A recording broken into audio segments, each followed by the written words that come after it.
أعوذ بالله من الشيطان الرجيم. ولله ملك السماوات والأرض والله على كل شيء قدير.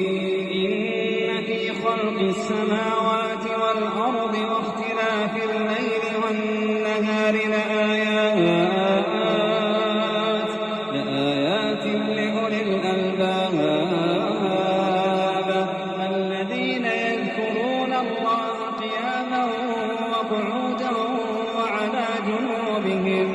الذين يذكرون الله قياما وقعودا وعلى جنوبهم ويتفكرون في خلق السماوات والأرض ربنا ما خلقت هذا باطلا